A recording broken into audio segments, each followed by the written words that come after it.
What is up, Rally Towel fam? Good evening. Welcome to this week's installment of Rally Towel Sports. We've got NFL Week 8 Pick'em coming back off of a very, very, very tough Week 7 for everybody. We'll get into it here shortly. But gentlemen, good evening. Always good to be here with you. How we doing? Howdy. I'm hungover. Hungover. Yeah. What was the poison of choice yesterday? Labatt. And my boss was like 2 hours. Like I had a plan yesterday. I was gonna go home and mow the lawn and like kind of Usually how it goes. winterize, if you will. It's a beautiful day here in Michigan. It was like 75 degrees. Yeah. Awesome. And I had a plan to get some stuff done. And then with 2 hours left before I was to leave work, my boss is like, "Hey, pick some people. You guys can go have my tickets to the Red Wings game." And my boss has like club seats, season tickets for the Wings. There you go. Which included, beveraginas and food. The whole nine. So we got after it. Your boy was singing Weezer "Say It Ain't So" at a live band karaoke at the Tin Roof here in Detroit. And it was a good night. Yeah, man. Yeah, I paid for it this morning. I think I got about 3.5 hours of sleep. So got my Jolly Ranchers here, which they give out at the club seats for Red Wings games. They just have a thing of Jolly Ranchers, and you can just get as many as you want. So I got a lot of them. Dude, nothing better than a pocket full of Jolly Ranchers after a successful night. No, nothing at all better than that. It's a good night. It's a good night. All right. Well, Corey, sounds like you were hitting that vape pretty hard too. It's just me being a piece of garbage. I love the honesty. All right, let's get into a very brief recap of last week, which was just pure insanity in Vegas and for our pick'em. This is the first time in Rally Towel Sports history that nobody had a winning week in the NFL pick'em. Not a single person from the panel or the chat had a winning week. There were a lot of close games last week. A lot of questionable calls, and it was a tough one for all of us. I led the way at 6 and 7. That's where we're starting. Yikes. That's the ceiling. Bad. Quite a few 5 and 8s out there. Corey, Todd, you both were 5 and 8. Josh, Charlie, you both were 5 and 8. The bottom of last week, Aaron, you were 4 and 9. Tez, you were also 4 and 9. Corey is our sole leader. It just clicked on him. Yes. Like, oh shit! That's why I didn't spoil it before we started. Wow. Yeah. So we now finally, after a 3-week tie. Yeah, we've been. You guys have been knotted for the last 2 weeks. I guess 3 weeks going into week 7. You both were knotted from week 5, 6, and 7. So going into week 8, we now have an outright leader, which is Corey. At 68 games, won, 38 lost. Aaron following him at 67 and 39, so only a game back. I'm creeping in there still. Thanks, Earl. Appreciate it. I'm at 66 and 40, so 2 games back. And then Todd is still struggling a little bit, 60 and 46. So 8 games back. The winner from the chat right now, Josh took the outright lead last week at 32 and 26. Tez is right behind him at 31 and 27. And then Pops, you weren't in the week before, so you're at 23 and 19 for the I think that's 2 full weeks that you participated in this. So not too bad. Can you get an NFT? I don't know if you want an NFT of me with my shirt off, but go for it. Whatever makes your heart happy. All right, guys. We've got an exciting one tomorrow night. You ready to get into it? Yeah, nice hat, Todd. Thank you. Oh, yeah. Also, it is for a specific occasion.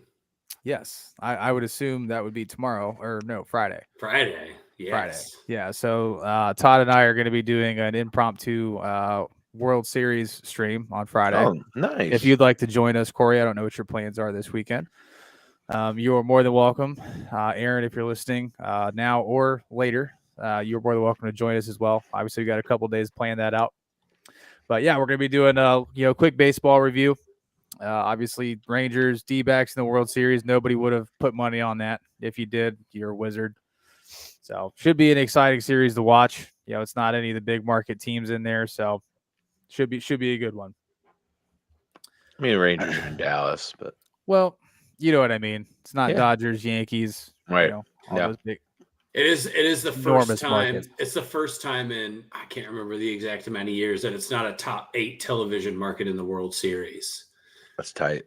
Yeah. So Major League Baseball's probably flipping their tits about The only thing that I don't like about that is it just gives Phil Castellini more credit to just be able to I don't really got to spend a whole lot of money. See. Well, so the Rangers are a top 12 salaried team, right? Mhm.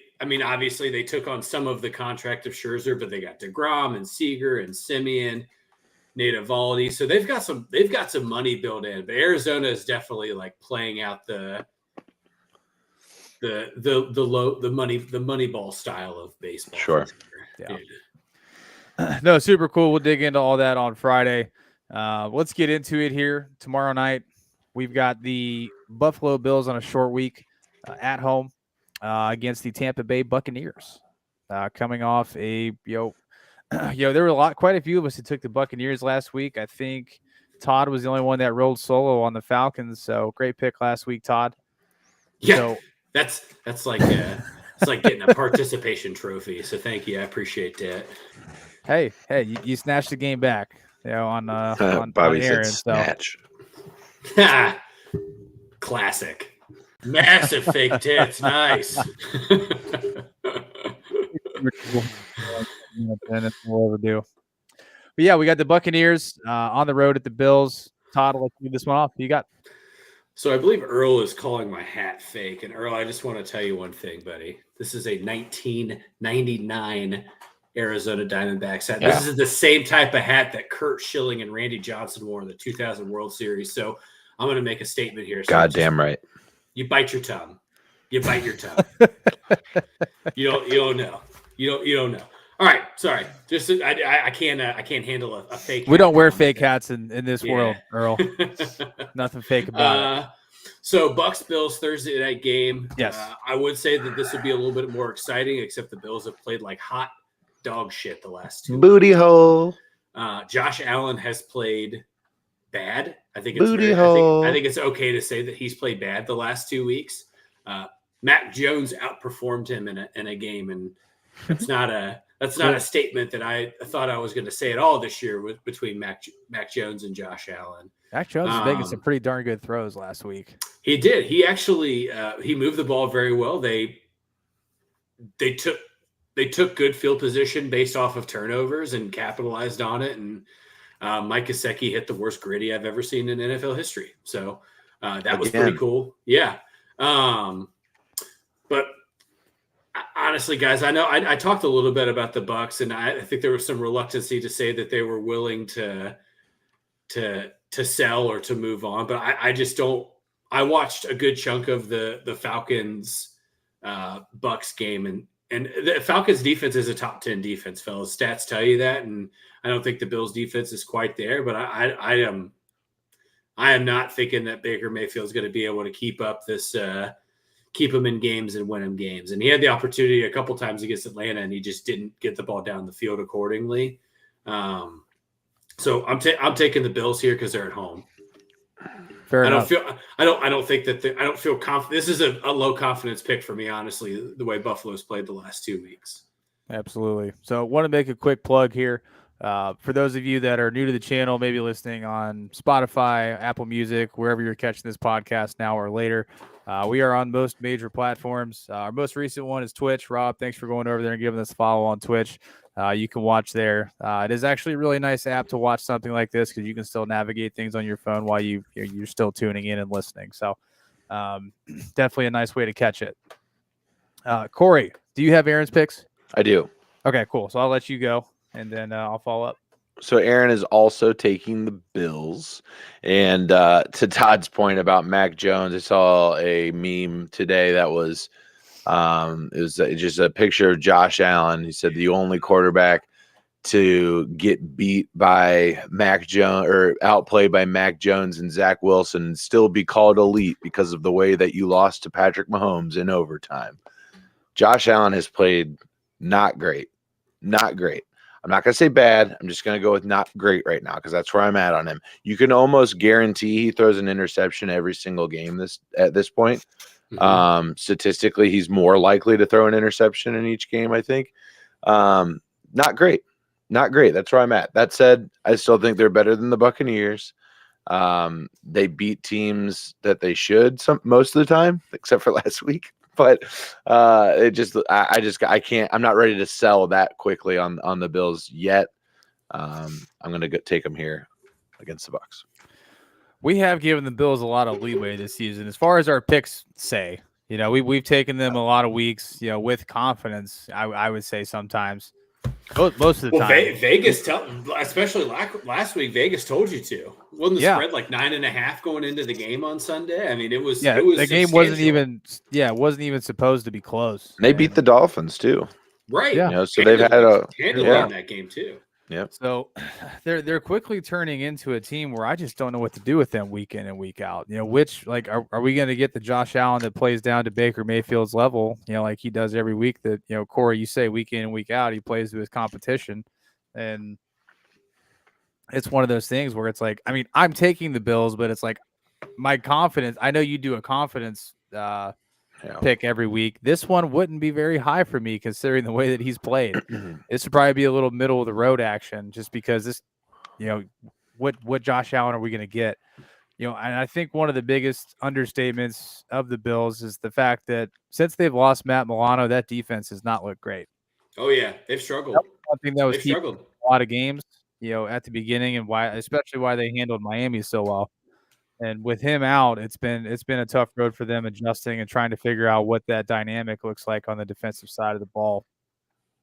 Got the Bills this week, but they need to figure that out if they plan to take this deep into the season.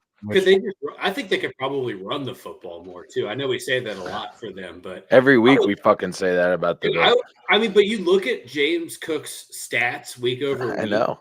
And he's averaging almost 5 yards a carry. And he definitely deserves the touches. And, Josh Allen's completing, probably, I would assume if I were to look at a stat sheet right now, he's probably between the 68 to 71 mark in terms of completion percentage. But you're right. He's throwing an interception for every other touchdown. Yep. And a lot of the times a lot of the touchdowns that he's thrown have been he's already on his side of the field and he's just moving the ball quick.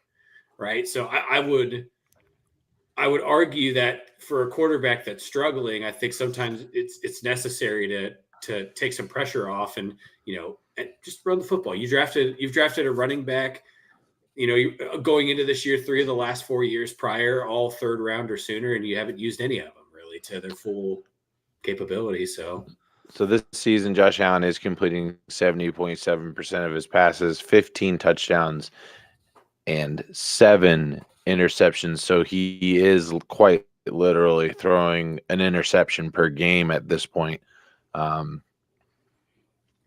Not a great trajectory. I mean, I get 30 and 14 is kind of where I don't know. I guess that would only make sense if we were halfway through the season. Sorry, my brain is a little salty still.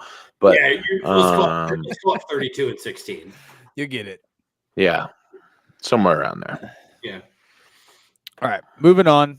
This is the first game in Germany this year. First game in a couple years. That's next week. Or is that next week? Okay. Sorry. I didn't look at the times. I just had the games on here.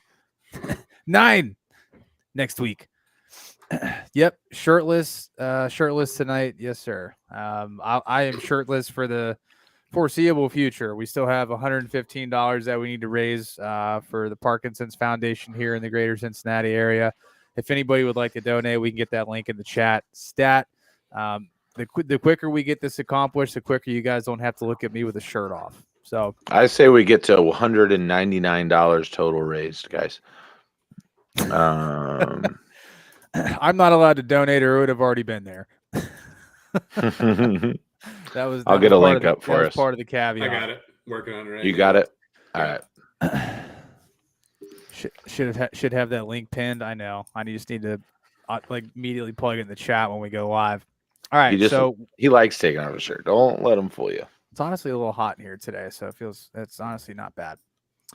So first 1:00 game on Sunday, we've got the New York Football Jets headed nowhere. They're playing the New York Football Giants. Wow.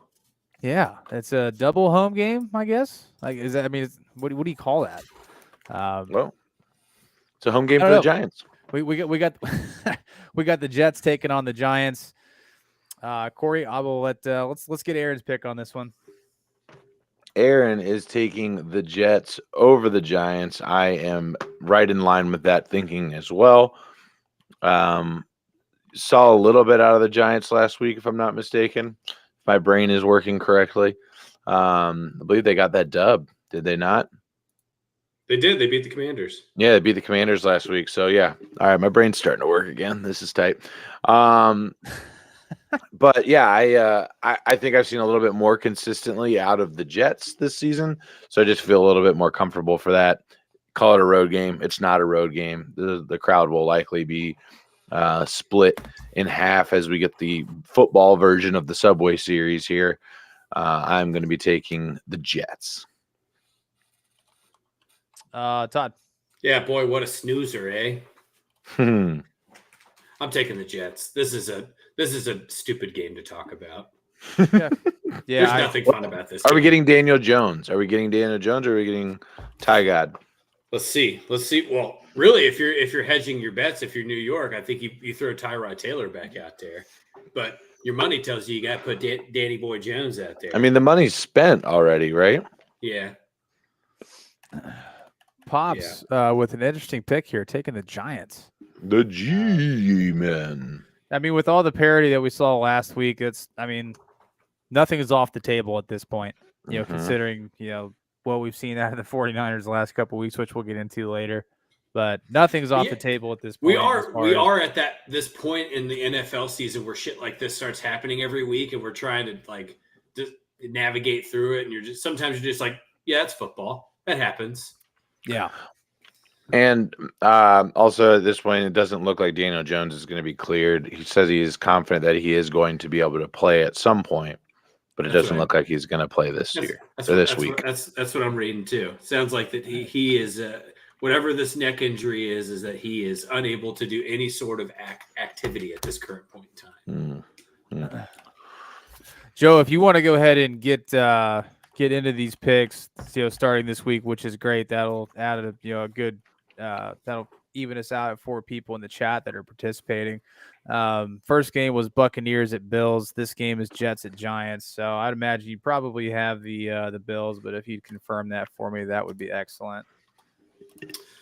Rob, we'll get you a Venmo here when the podcast is over, so you can donate, and then we'll get the money to you. We'll get the money where it needs to go. Or just go ahead. Say, what's the Venmo, Corey? You have it, right? No, I changed that. I was just gonna say you can just make a donation and show a receipt. Yeah, and you don't need to tally. just tell us how much you donated, and we can just tally it up. That's kind of what we've been doing. So on that Great Lakes chapter, Rob, when you get into the website, there's a link for donations, and it's for any amount, and it's a safe, secure website. It's a good. It's a charity we partnered with before. It's close to us, so I mean, regardless of it being for me putting my shirt back on, we genuinely appreciate any dollar amount that anybody's willing to contribute to that cause. It's definitely one that's near and dear to our hearts, and we appreciate everything that everybody does day in and day out. So, all right, everybody's got the Jets except for Pops riding Lone Wolf there. Based on Barclay, are they playing it at the Barclays Center in Brooklyn? Is that what I don't get that reference, but I'm interested to hear. Yeah, I don't know. Elaboration on that. Was he talking about Barkley? Oh, probably Saquon Barkley. Probably an autocorrect there. It's a top 5 run defense from the Jets too. And the Jets defense has been playing lights out the last couple weeks too. So there's been a lot of conversation around Saquon Barkley being traded before the trade deadline as well. That seems to have picked up pretty exponentially in the last 24 hours. I saw that Brian Daboll had made a comment regarding Saquon. Like he went straight to Saquon and said, "We are not trading you." Like he told Saquon personally, but that's obviously not Brian Daboll's choice. Yeah. So yep, I'm sure Mike Vrabel told AJ Brown that he was going to stick around too, and that didn't happen. So yeah, the Titans have been unloading a lot of people to the Eagles. They just got rid of one of their best defenders and sent him to the Eagles. Kevin Byard gave him a big. And it's funny because they gave him a contract extension for him to play this year, and then you dish him out, and now the Titans have paid for this entire year. The Eagles are on the hook for basically nothing for him this year. Yeah, but we can go ahead and get into that game. We've got the Eagles taking things on the road, divisional matchup, taking on the Commanders. Speaking of the Eagles, let's see here. For me personally, this is one of AJ Brown.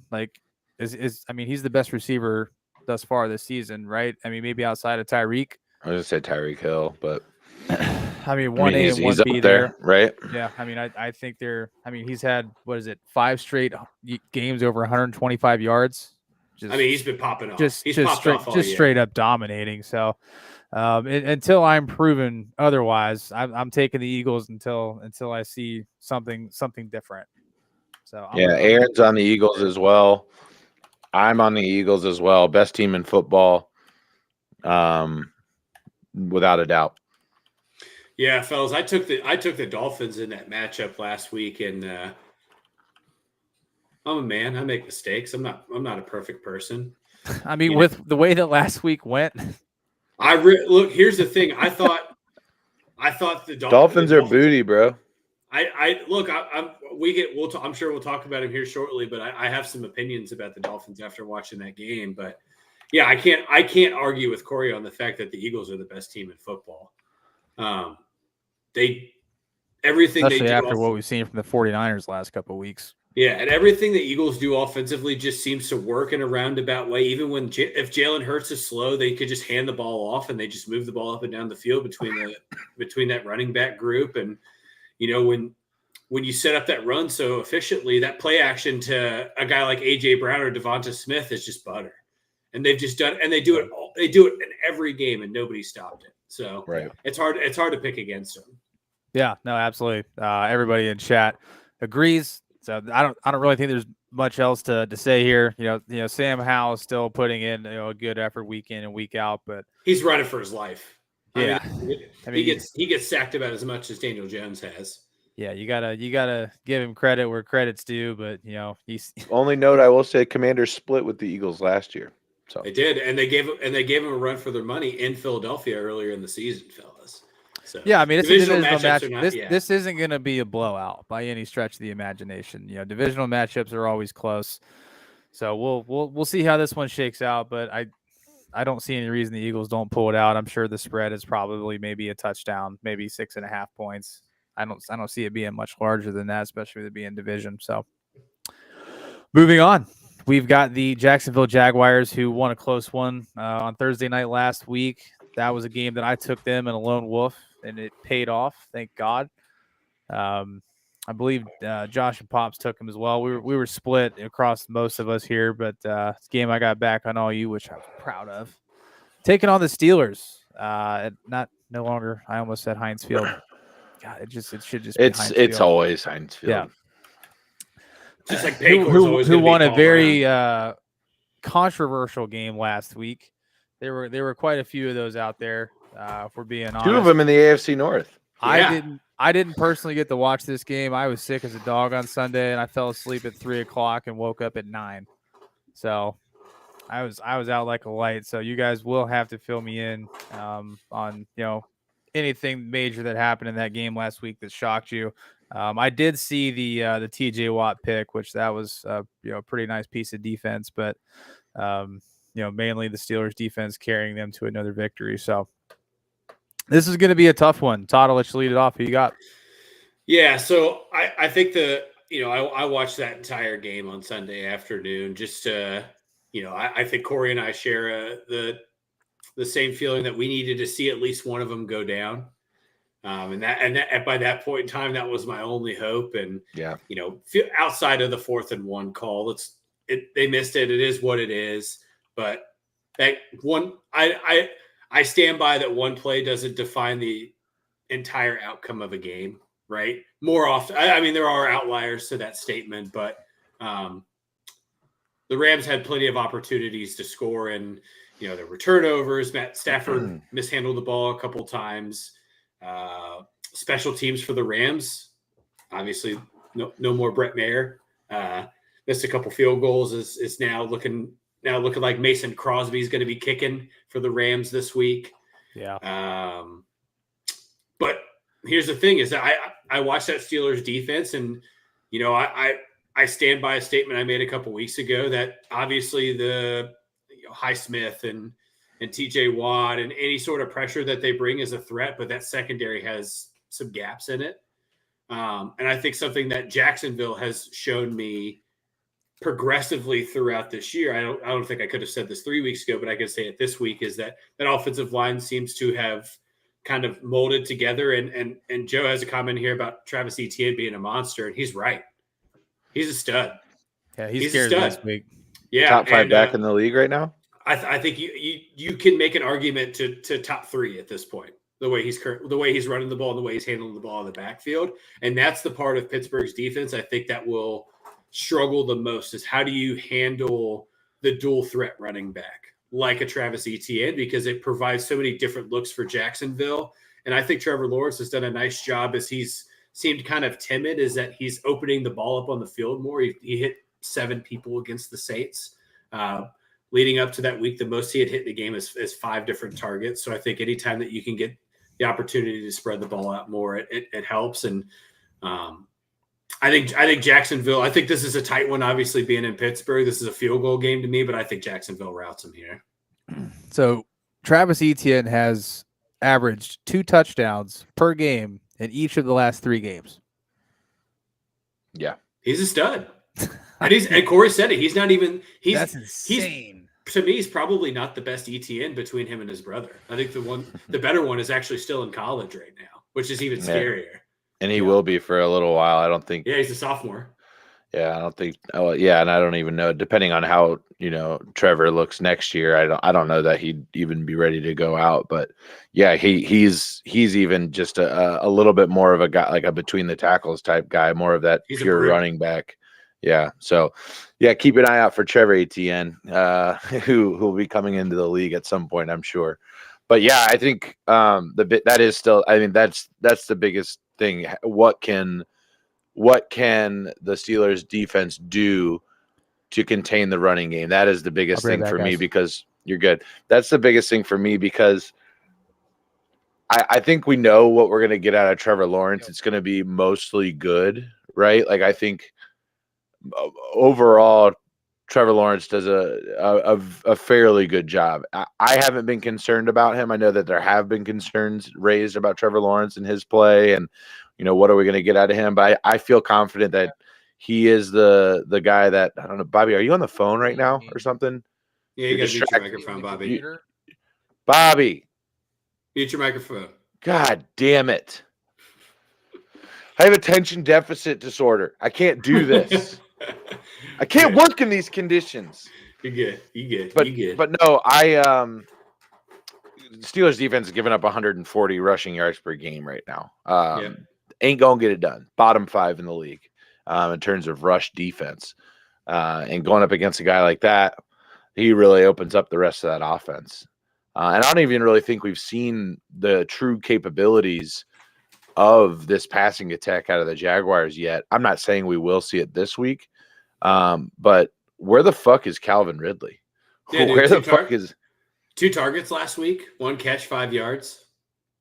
That's crazy. Not ideal. No, well, you think week 1 he had over 100 yards. Week 2 he had like close to 80 yards. It's been like week over week the workload for him's trickled down. And I watching the game Thursday night. I don't know how you saw it too, but he was open a lot. He just didn't get a lot of it. Trevor Lawrence just didn't throw the ball to him that often. There were a few times where he was forcing the ball into Michael Hasty on a wheel route or Christian Kirk in a double coverage, and Calvin Ridley's 13 to 15 yards down the field, kind of running a one-on-one. And Calvin Ridley could beat most cornerbacks one-on-one in a matchup. And and maybe Trevor Lawrence is just not feeling the confidence to get that ball down the field like that. I think that's kind of my perception of the way I've watched him the last few weeks, is that he did. I think the thing that made him so successful down the stretch last year was his ability to take risks down the field.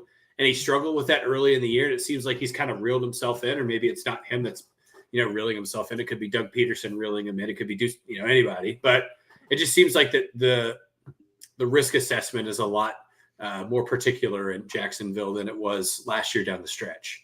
But I'm with you, dude. I think you're wasting money, in my opinion, on not getting Calvin Ridley the ball. And I look, I deal with it personally as a fantasy owner of Calvin Ridley, and I'm not playing him this week. I've already made the decision that, like, if I'm going to be wrong, let me be wrong this week, because I don't think this will be a crazy high scoring game. So I'll take the chance that he has a good week this week when I could play Adam Thielen and Amari Cooper over Calvin Ridley. And then the other side of the ball, or rather the other side of that coin, is the Steelers' rushing attack or lack thereof. 3 rushing touchdowns on the season for the Steelers.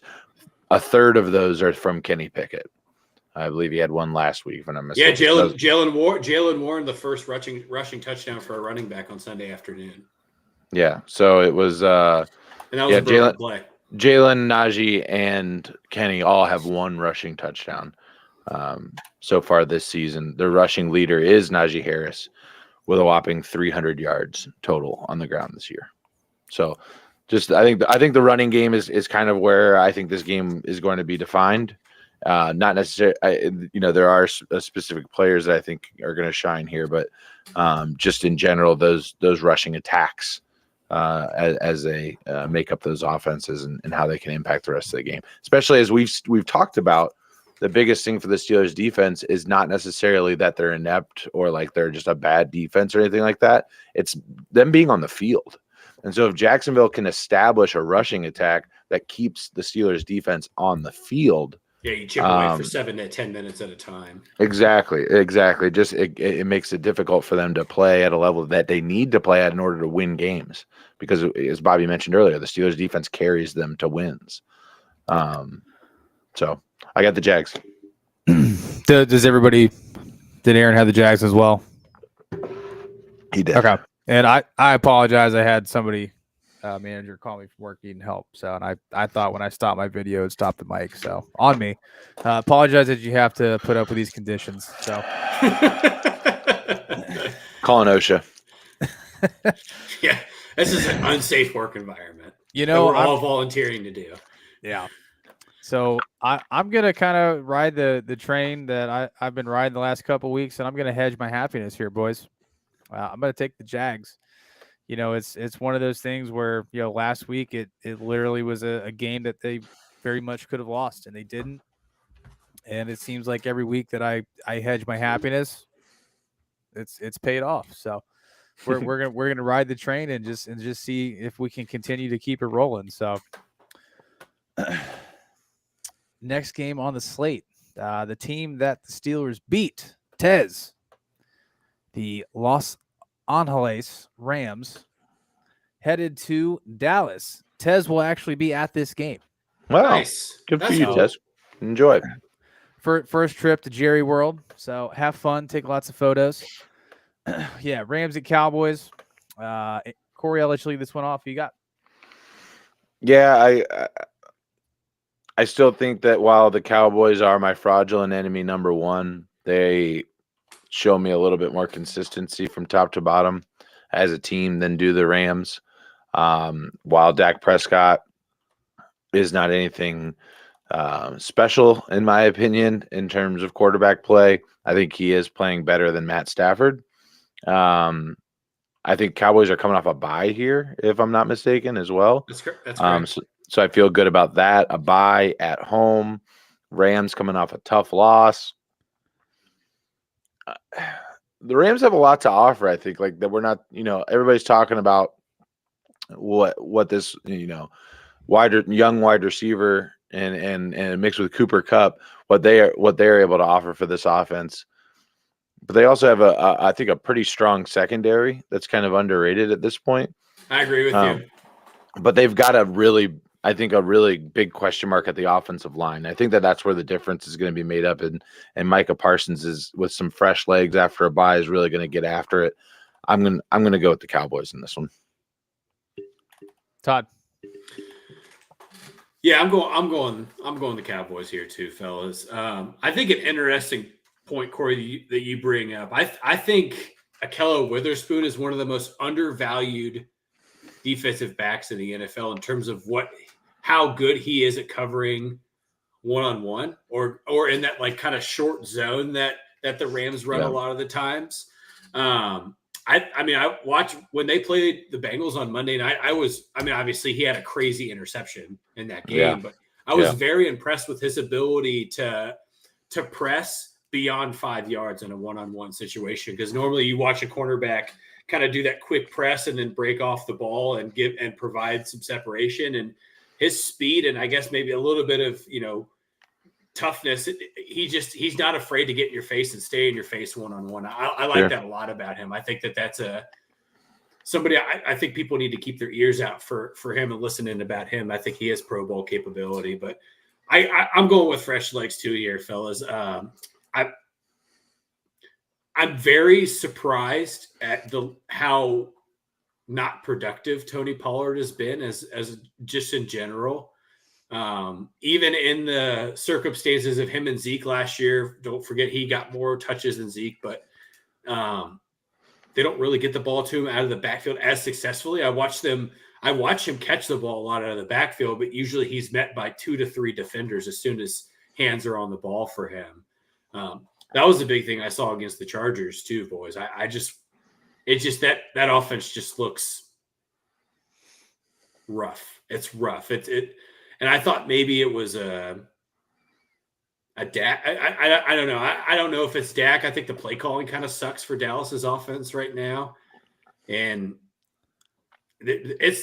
I have to agree that they're frauds. Their record does not reflect what they are as a team. They haven't beaten anybody. No. All right, so Corey, Todd, you got the Cowboys? Aaron does as well, by the way. Okay. Yeah, although I do believe there are some, questions in the Cowboys secondary. Cooper Kupp, I think, can have a field day if Stafford gets a little bit of time. But I don't see a world in where Micah Parsons doesn't just absolutely just have his way. Is this a noon start time in Dallas? Yeah. Interesting. Yeah, if it's 1 o'clock here, then that'd be 12 there. So interesting. They do that. I mean that happens from time to time. Yeah, I just like Vikings. The Vikings play at noon. That's true. They do. Yeah. That's Kirk Cousins prime time, baby. Yeah. He's at East Lansing. Yeah. Hey, not last week. Yeah. Prime time, Kirk Cousins. It's the creed. Speaking of Kirk Cousins, we got an NFC North divisional matchup. Kirk Cousins, back in his usual primetime slot at 1 p.m., taking on the Green Bay Packers in Lambeau. Todd, who you got?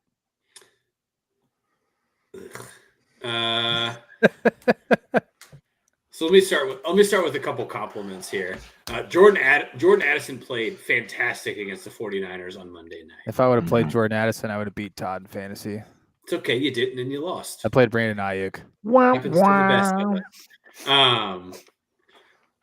But that Sniffles. Did you guys know that the Vikings don't have a rushing touchdown yet at all? Are you serious? That's funny. Yes, they have no rushing touchdowns, and they had that. So that is halfway through the humorous. Season. Stop! Don't say that. Don't say that. It doesn't make you sad when you put it in that perspective. You'll say that. So they brought up the stat in the third quarter, and the Vikings are on the goal line. And it was like 1st and goal in the 2, and they hand the ball off to Alex Madison, and he loses 3 yards. And I'm like, yeah, that makes sense. The Vikings' offensive line kills them, like rushing-wise. I don't think that Alex Madison is as I think he has the ability to be a 3-down back. I think he's just in a bad situation. And that's why Dalvin Cook was so willing to leave and go suck in New York. Here's what I'll tell you. I think if the Lions are going to pick a year to be successful in the NFC North, this is the best year for them to do it. I know the Vikings just beat the 49ers on Monday night. I know that the Bears beat the Raiders with their second string quarterback. The NFC North's down, and this is kind of a snoozer for me for a divisional matchup. They are playing in Lambeau, so I think there's a little bit of hype around there, but not super impressed with Jordan Love. The Packers are dealing with a myriad of injuries offensively and defensively. They just lost a defensive back with a torn pec. Quay Walker is questionable. They lost David Bakhtiari. I mean, it's kind of a mess in Green Bay. So I'm taking Minnesota here, boys. Corey. What I just heard. They got fucking Creed going on in the locker room in Minnesota. Can't bet against Creed, as we see with the Texas Rangers going to the World Series. I'm not going to start it right now. I'm going to greet this with arms wide open and take the Vikings as well. And they've got the better quarterback here. Jordan Love is booty cheeks. Kirk Cousins, while weird, and I don't think his stats reflected his play. That 63-yard touchdown at the end of the first half on Monday night was a butthole throw. It was a terrible ball that under most circumstances is 100% going the other way. But like you're saying, just a great play by the White out there, taking it away and then screaming down the field. But yeah, like Todd has kind of talked about, I don't feel good about this. If the Packers win, I'm not surprised, but I am going to go with I'm 6 feet from the edge, and I'm thinking Vikings, and that's where I'm going to go on this one. Fair. Aaron agrees. Yeah, you got 4 songs in there, by the way. I'm proud of you. Yeah, pretty fucking good. I'm on the other end of this, man. I think the Vikings are a much better football team, and I don't think this one's close. I know. Really? I know that you said that this is. I'm not saying I'm taking I'm taking the Vikings here, but like I don't think this game is as close as everybody thinks it is. Pack. What is leading you to think that the Vikings are good? Or a much better football team, I guess, is where I'm at. I mean, Jordan Love. Like, what is that offense going to do? Like, yeah, their running game has not been great. Jordan Love has been awful. Outside of weeks 1 and 2, where everybody was like, "Oh shit, it's Aaron Rodgers 2.0." Everybody was quick to hop on the train, and then that train just fell off the tracks. So, I haven't liked what I've seen out of the Packers, and the Vikings have stuck with it. Against some good teams, and they beat one of the best teams in the NFC last week. Granted they were down some personnel, but at the end of the day, they still came out with a victory in a close game against one of the best teams in the league. And if they can play that way against if Kirk Cousins can show up in prime time like that, 1 o'clock ain't gonna be a problem for him. So here's a couple of stats to indicate. I know you got the Vikings here, Bob, but yeah, and we all do. The Vikings' strength on offense, and why I do think this is going to be a little bit of a closer game. Vikings' strength on offense, as we just indicated, is clearly the passing game. Sure. Packers currently ranked as the 8th best pass defense in the league. The Packers' rush defense, 30th in the league. So kind of interesting how that lines up to where the Vikings are really bad at rushing. The Packers are really bad at stopping the rush. Right. The Vikings excel in the pass game. Packers are pretty good against it. So it'll be an interesting matchup, but I think you're 100% right on the Jordan Love, Kirk Cousins comparison there. If you have Madison, are you starting this week? No. If I had just one wish and only one demand, that's it. That's all I got. No, you got to come on, dude. You got to finish it. You got to I'll make a statement here. I say that Cam Akers scores the first rushing touchdown for the Vikings. It's not Alex Madison. Ooh, I like it. It. Anytime touchdown for Cam Akers this week? Ooh, saucy. Let's do it. I'll ride it with you. I'm saucy. I'm the first one. That's gotta make at least $5 on a dollar with the way that run offense is. Oh, that's easily plus 500 for sure. All right, moving on. This game, I don't really have a ton of interest in it. We've got the Falcons headed to Tennessee to take on the Titans. I'm taking the Falcons here. Falcons. I don't know. Just Titans going are straight selling, off my man. gut here. Yeah, Titans No. are sellers. They're I mean, I'm with they're you. they're basically, D-Hop's on the market. They just got rid of one of their best defenders. I think Derrick Henry could be gone. Derrick Henry he might is be very gone much before on the Sunday. block. So I'm hearing Derrick Henry to the Bills. I've been seeing that a lot too. really, You know what's happening this weekend, boys? Mr. Mayonesa himself is going to be making his NFL debut. Will Levis is starting for the Titans on Sunday. I was like, Mr. Who the fuck did you just say? Mayonesa, that's mayonnaise in Espanol. Uh-huh. Mm-hmm. That's the face of Hellman's, boys. Or He- Best Foods if you're on the West Coast. Oh, interesting. So they don't have Hellman's? They have Best Foods. What the fuck? I don't know, dude. Just it's weird. It's a weird thing. I looked it up after Just he got roll the with it, lifetime Corey. deal. I looked it up after he got the lifetime deal. It's a weird thing. Let the Democrats run the state. This is what you get. This is what you get. People are saying it. People are saying it. Quite It's- frankly, don't agree. You know what? This is and I think for Will Levis, this is actually a pretty tough test. You're facing a top 10. Oh God, is that true? Joe, for those of you listening later, on Spotify or Apple Music, wherever you're catching this, Joe came in with a interesting stat here. AJ Brown has more receiving yards than the entire Titans receiving core. He does. No, he doesn't. Wait, this is what running backs too. Hold on, I gotta do quick math. So just wide receivers only? Is that He the says stat that he's receiving throwing out core. here? So yeah, just receivers. 4, 6, 750. He does. Stats check Oh. out.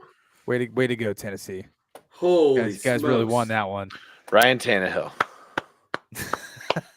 That's insane.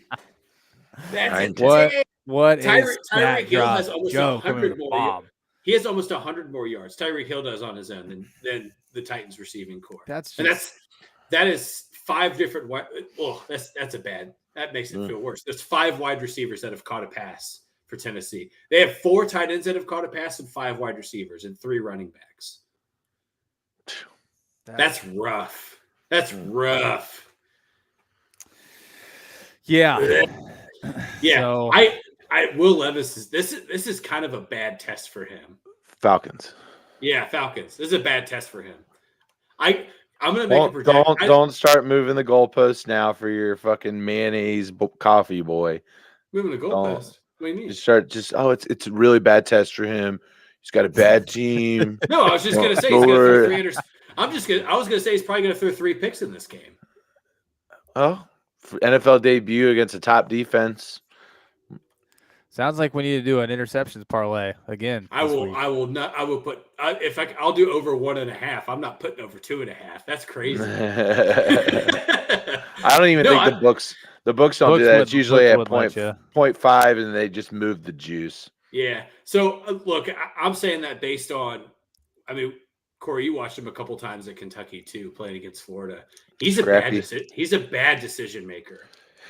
I think most of my issues with Will Levis lie within not being consistent in his mechanics and footwork and stuff like that. Like a lot of throwing off the back foot. And I guess from a cheap way to call that would be lazy, right? Like not taking the time to go through what you're supposed to be doing and making the proper steps and shifting your hips and throwing the ball that way.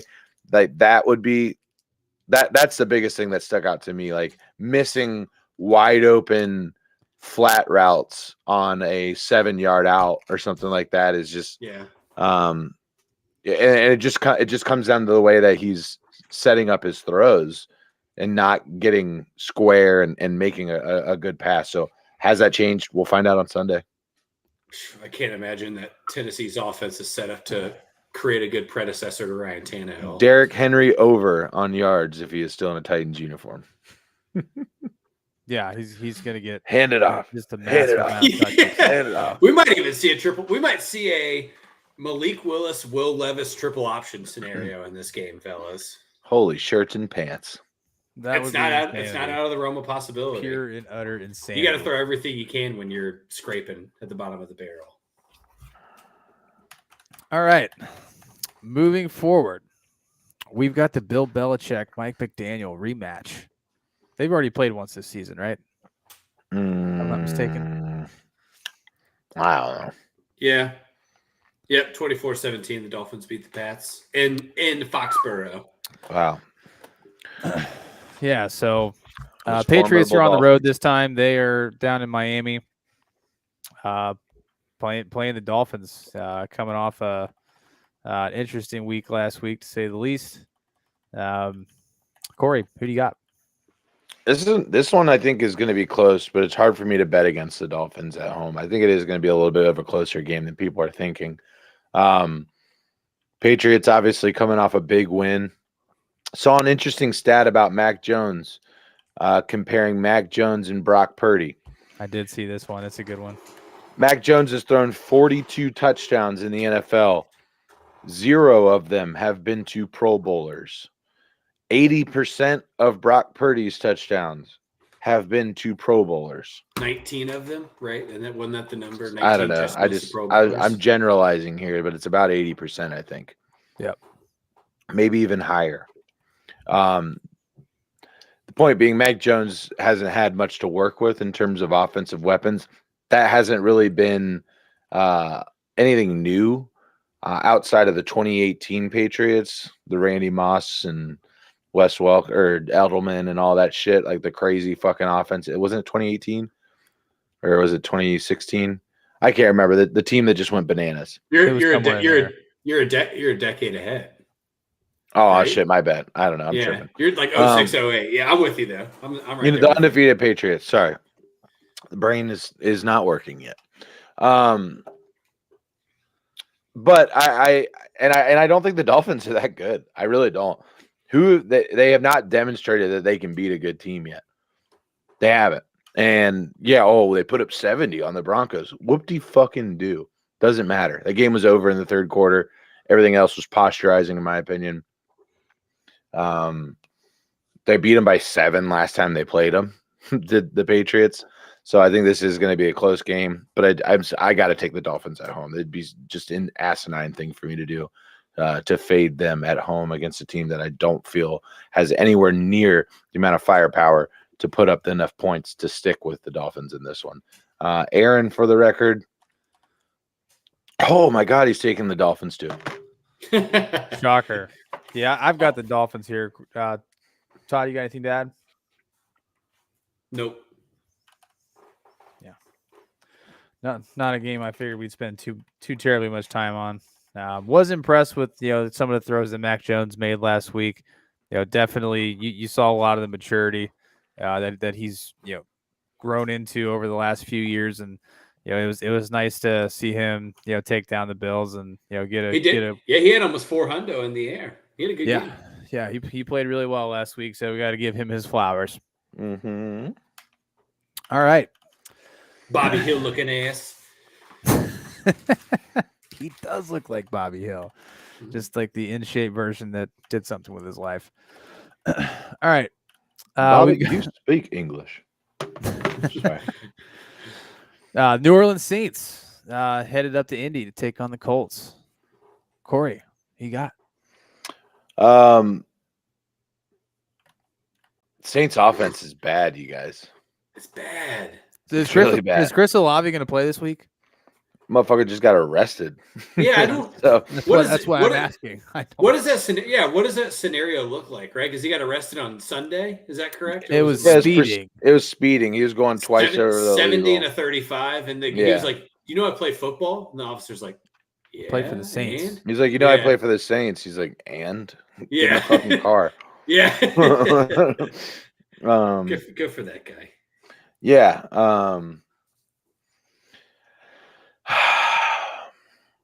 This is a tough.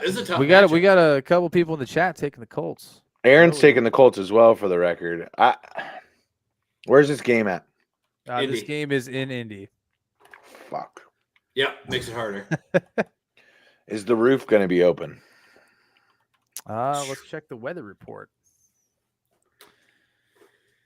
Hoo-wee. Do I have Indy on my list of? I do not. We got a brisk 47 degrees in Indianapolis on Sunday afternoon. I'm going to guess not. I'm going to guess not. We're closed. I'm thinking close too, because if it was over 50, I would say they'd pop that thing open. But I'm gonna take a little bit of a flyer here. Go against the chat. I'm gonna go with the better defense, because that Saints defense did keep them in that game against Jacksonville. They even started to come back a little bit at the end. mm-hmm. I'm gonna go with the Saints. Yeah, this is definitely one of the tougher picks of the week. Todd, who you rolling with? I'm going with the Saints too here. I just Gardner Minshew is a turnover machine. I mean, the dude turns the ball over 3 times a game. He's averaging 3 turnovers a game if you look at it. Joe with a comment here saying that Jonathan Taylor looked decent. He did. He played well. I think that Zach Moss, Jonathan Taylor backfield actually works. The problem is that the Colts offensive line is just not great either. A ton of penalty outside. Call it what you want. There were missed calls in that game, but ton of penalties from that offensive line.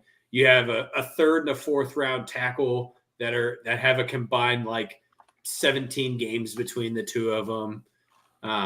It's just rough in Indy right now, boys. It's rough. Being a Colts fan's got to be a real challenge right now. They should have won on Sunday. They should have. That game was stolen. That game was stolen away from Indianapolis. And anybody that tries to argue, okay, so I made a statement where like 1 play doesn't make a difference, but 2 does. 2 on 1 drive do. I disagree with that comment, though. That the initial comment that 1 play doesn't. I absolutely think 1 play can make a difference in a. It depends on when the play happens, right? Like if it's the last play of the game, that 1 play is pretty impactful. A 3rd and goal in the Super Bowl, Tez, is that an important play? I don't know. There are a lot of key plays that can impact the game, and of course it matters what happens after that play. What do they do with it? Like they still have to score. Like I get all of those things, but sure can make it a lot easier on the other team to get it done when you have 7 tries to cross the goal line rather than just the original 3 or 4. Who the fuck was catching that ball? Because I don't know who's going to catch that pass interference ball. Guy dressed up like a horse at the back of the end zone. Yeah. What the fuck? Blue, I think his name is. Insane. Yeah. Absolutely insane. It was definitely, I mean, that string of calls there was one of the most, poor officiating jobs I've seen this season. I love a good hand lockup illegal contact. That really gets my gut. I've heard that penalty. You know what's funny? I've heard that penalty called more this year than I have ever. Legal contact. Yes. Quarterback's in the pocket within 5 yards. Is that what it is? Or quarterback's in the pocket, hasn't thrown the ball outside of 5 yards. I think this one was like 2.5 yards off the line of scrimmage. Just a fucking asinine call. 2 people with their hands locked up. Yeah, his route was not even impeded at all. So, and anytime I see a ball like that where it's like how was that ball was uncatchable. I just think of that scene from Space Jam where Bill Murray or whoever kicks it to the old lady on the bench. She was wide open. And Aaron made a comment in our group chat, and I wanted to kind of defend Browns fans here. Like Aaron is like, I've had that go against me so many times in my fanhood career, if you will, that like I have nothing to apologize for. I agree. The fans, you're not at fault here. However, that was bullshit. It was absolute bullshit. Remember when they called a false start on the Browns last year on a game-winning field goal? Do you guys remember that? Yeah. And there was no movement whatsoever. I kind of think that's what I thought when he said that. That was where my head went. Was like 2 weeks in a row, though. Yeah. 2 weeks in a row that the Browns have been handed a win. Yeah, they definitely caught by a break. The Zebras. So Shirtless Bobby is an NFL plant. Thanks, John. I'm gonna go get with my girl out there in LA, and we're Miss gonna be B-dubs? we're gonna be real mean faced. Miss B-dubs. Yeah, just overact it to the point where it's just gross. I'm gonna roll with Aaron here. I'm gonna take the Colts. In a game where I don't really have a side that I like more than the other, I'm gonna take the home team here. So Yeah. not a lot of basis for the pick here, but they're at You're just home. doing it because John's in the chat now. They lost a tough one. He's not a Colts fan anymore. He banned him, like he banished his fandom ever since they signed Phillip Rivers. So Yeah, once Andrew Luck retired, right? Wasn't that his moment? well, it was just when they signed Phillip Rivers, which I can't say that I The man can breed. Yeah, can. powerful season. Strong seed. All right, so we are split on that. Chat is also split on that. I heard So- that's what Moses used to part the Red Sea. Just Philip Rivers come.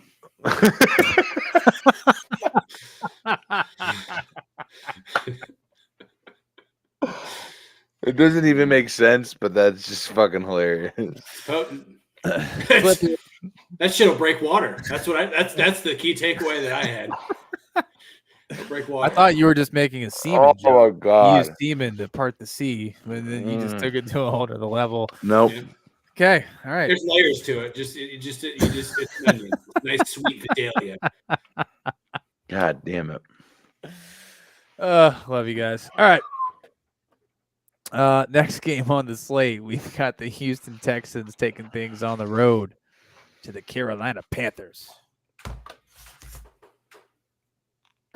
It's the quarterback I don't know. that It's Frank just- Reich there's- wanted, the quarterback that Frank Reich has playing against each other.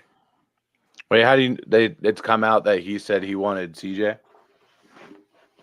I just assumed that based on Oh, based on the history of like the offenses that he's run.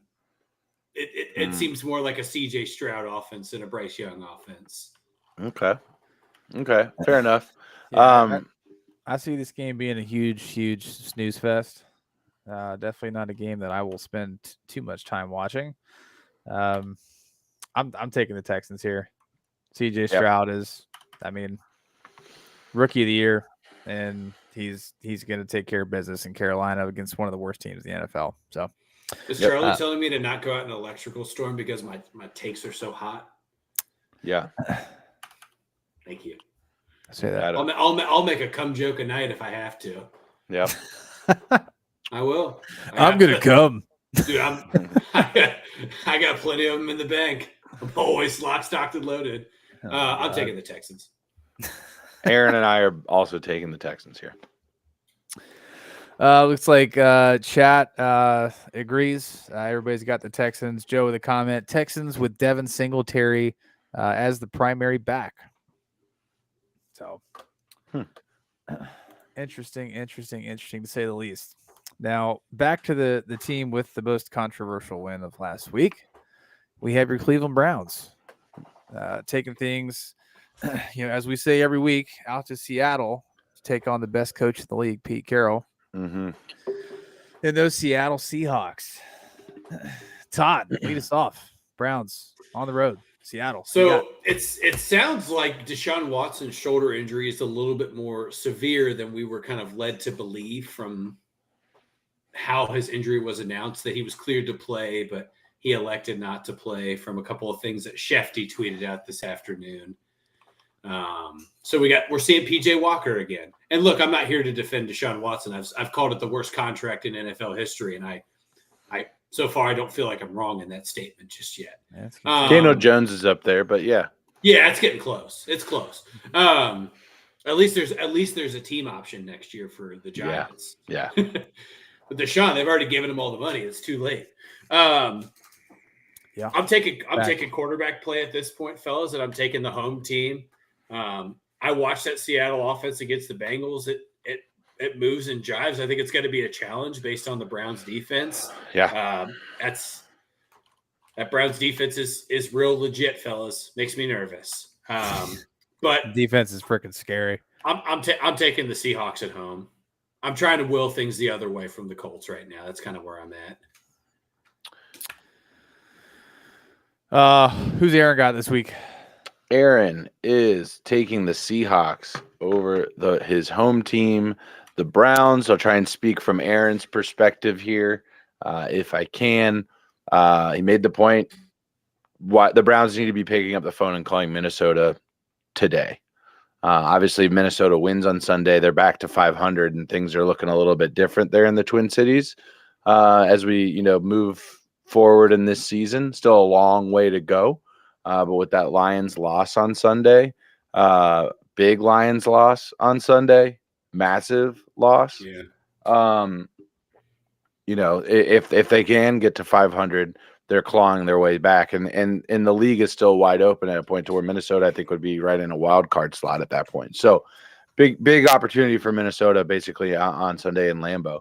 But getting back to Cleveland, they need to be picking up the phone and seeing what the asking price is for Kirk Cousins. If Deshaun is not able to go now, you have the defense right now that can win you a Super Bowl. The Browns are statistically top 3 in the league.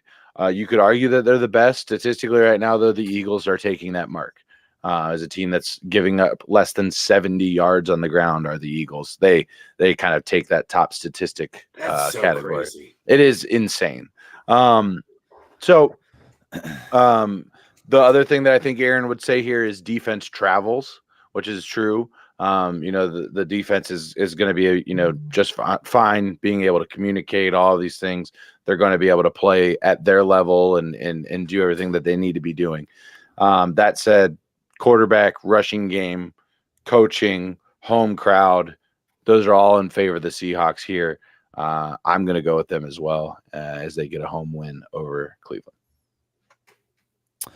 I'm going to go against the grain, and I'm taking the Browns this week. It's a good game to hedge your bets. I don't think, Seattle has played a defense that's quite like the Browns, in my opinion, or at least in the last couple weeks. I can't think of a game where they're going to be taking on this massive of a task. And I'm wrong. I'm sorry. The Browns are the best statistical defense in the league. I apologize. Let me correct that. Yeah, I mean, in a game where I haven't really seen a ton out of Geno Smith this year, or at least enough to make me think that he's going to do well against a top tier defense. PJ Walker, him going out there doesn't scare me at all. He's shown that he can, manage a game to a point where he can at least keep them in it. And the defense has shown up week in and week out. Even when that offense has struggled, still getting them in positions to win football games. So I think this is another scrappy win for the Browns this week. In no way is it going to be pretty. This is a game that's going to be ugly. It's Seattle. Out there, that crowd is going to be loud. I think that's probably going to be the biggest battle for PJ Walker out there, is just being able to handle the crowd noise from the offensive side of the ball. But I don't see this defense struggling in any way, shape, or form. And I think Myles Garrett has an absolute field day. So God, they've given up less than 1,500 total yards in 6 weeks. That's pretty damn good. I'm surprised. Yeah. Is DK playing this week? He practiced today. Full participant in practice today. Yep. That doesn't mean shit, but that's just that's as far as I know on that. Couple of comments thrown in here. Deshaun got the money. He's a great example of how to ruin deals for all players. It's definitely going to make teams think twice, about handing out that much guaranteed money. That's for sure. But then again, we don't know the extent of the injury. We don't know, how bad the shoulder actually is. So, I mean, to Aaron's point, he should have been on IR if he's been out this long. Yeah. So if you're I'll put it into a baseball perspective. If a pitcher were to have the same shoulder injury that Deshaun Watson has, they would miss at least 5 starts from a starting pitcher perspective. So take that for what you will. That's roughly 5 weeks. Call it 25 days, right? So 3 weeks, 4 weeks. So right on par. Rob, thank you for the couple of comments. I think Todd addressed both of those. And yeah, Tez, the Browns are definitely going to have to operate in a loud Seattle stadium. So it's going to be an interesting game. Definitely looking forward to watching it. Next game on the slate, I believe this is the first. Is this the first or second 4 o'clock game? The Seattle one, it would be a 4 o'clock. No, Yeah, game. that's the okay. first one. That's the 4:05. Okay, gotcha. We've got your Cincinnati Bengals boys headed out to the West Coast, take on the battered and tattered San Francisco 49ers. Corey, you got your wish. Dude, I did. Yeah. And I don't quote know. Corey a couple weeks ago. I want the Browns to beat the shit out of the 49ers. Nothing serious, but just something that gets guys out a couple weeks and they come back. It's exactly what I asked for. It's exactly what I asked for. And that's exactly what happened. So, And we're seeing it looks like just in time for Halloween, Haley Joel Osment gets to play quarterback for the San Francisco 49ers because, like Haley, Sam Darnold sees ghosts, and it's just kind of spooky season. It's just a cute thing that Sam gets to hopefully play for the 49ers on Sunday. well, I heard that party practice today. Oh, fuck off. So God. just Did he was he a full you know. participant or limited? Because I think he's still in concussion I protocol. think he was a limited participant. I believe he's He's in still protocol. Yeah. he's still in concussion protocol. So it would have been a limited participation. Yeah. Which we don't know what that looks like. Wednesdays generally aren't the heavy days of practice. Those are generally Thursdays. So tomorrow will be a big tell for Brock.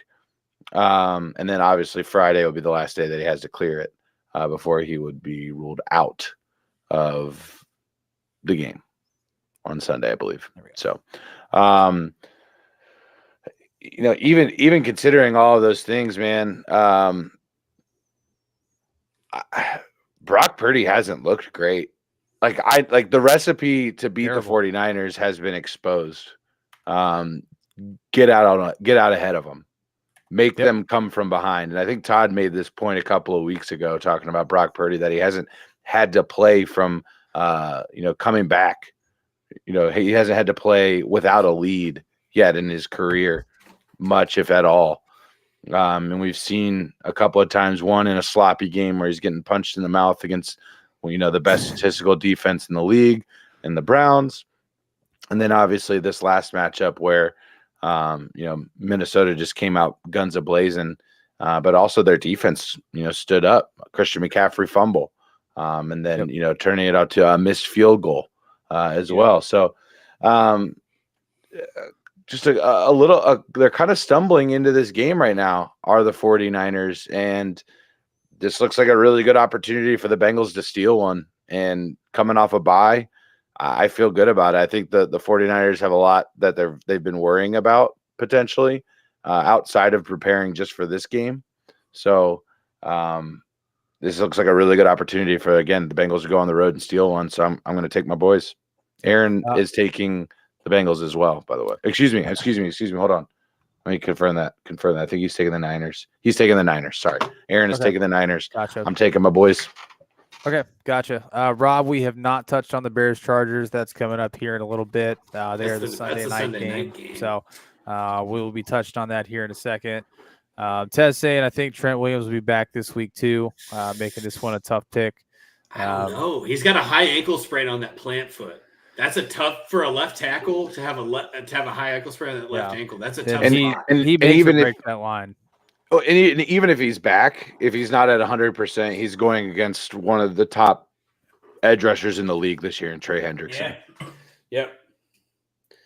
Yeah. So I think agreed. that this is probably for me the most interesting and obviously a Bengals fan. This is the most interesting matchup of the week to me because this is a momentum shifter for both sides of the field. Good point.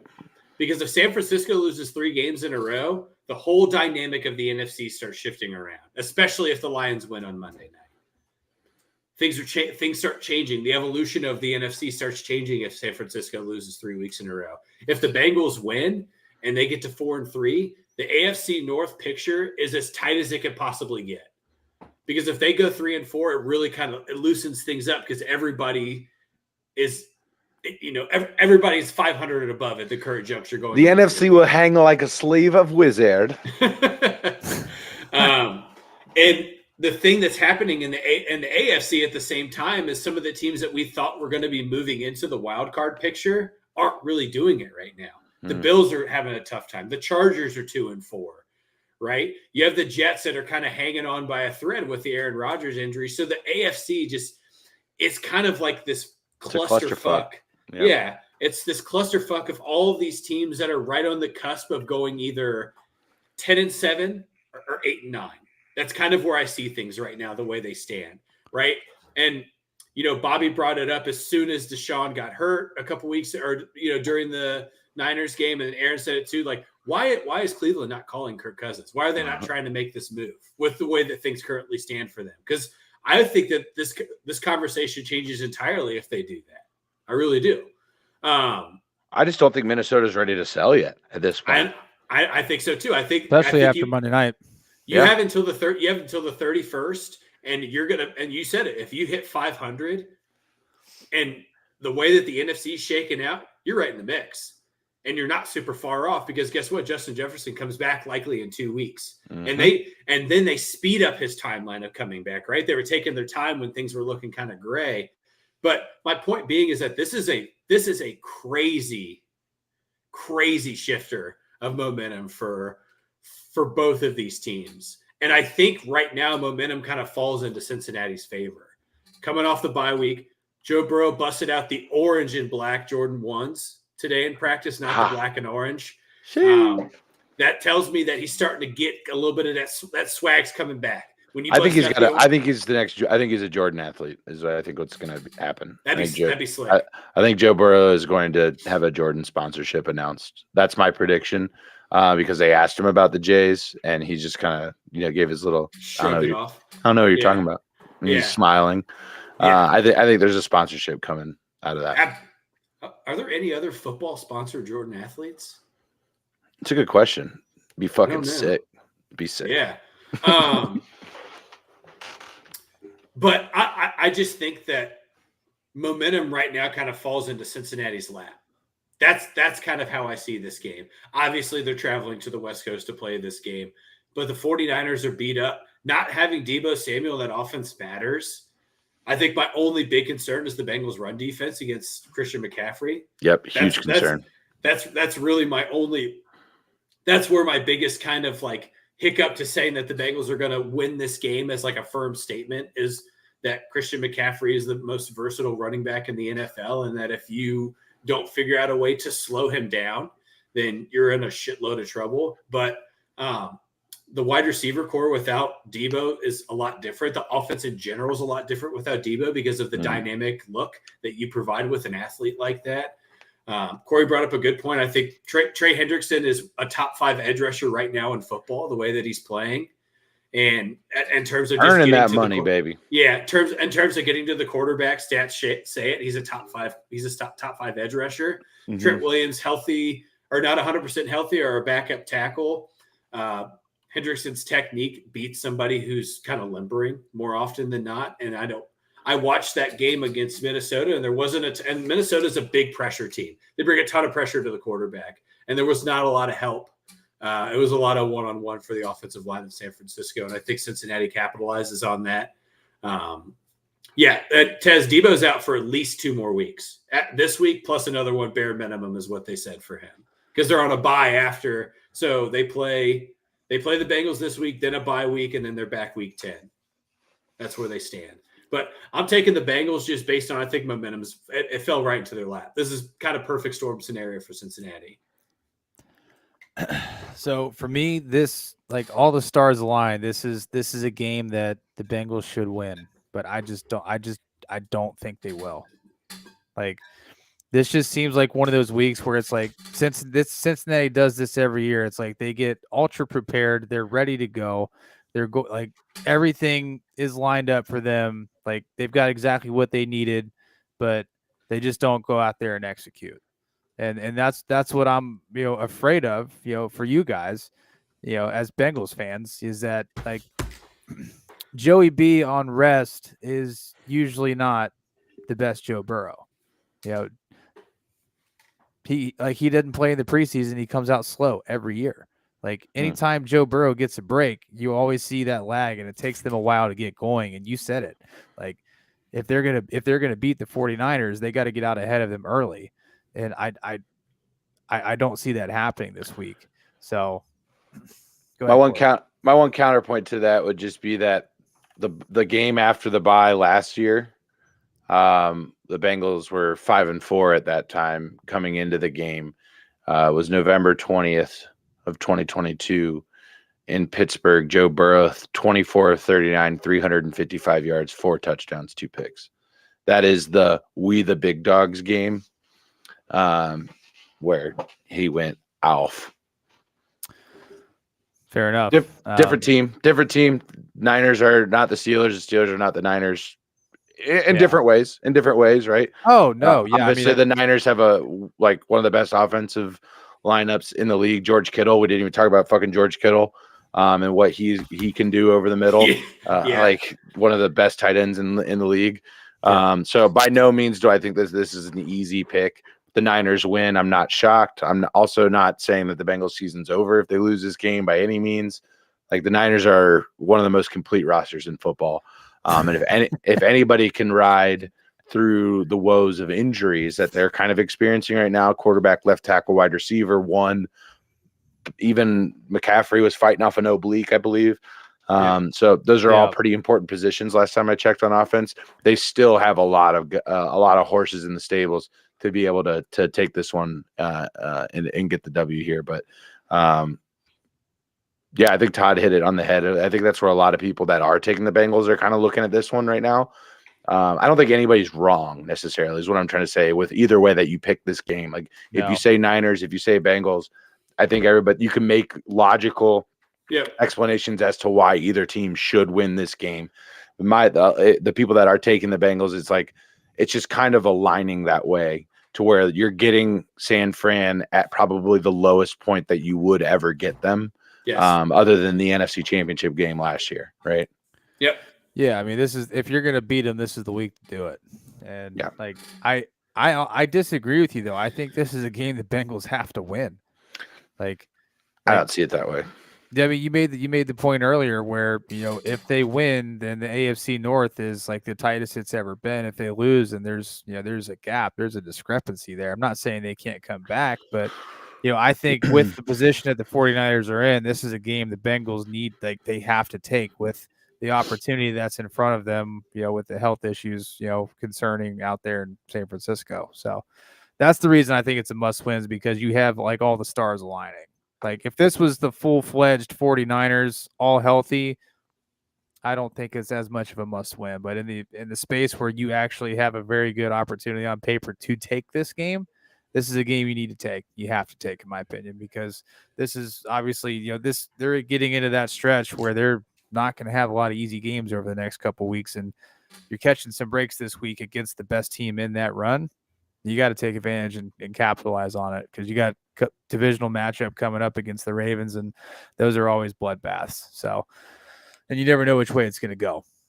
It's just kind of where I landed on it. So, no, like I said, I think you can make solid points either way. Yeah.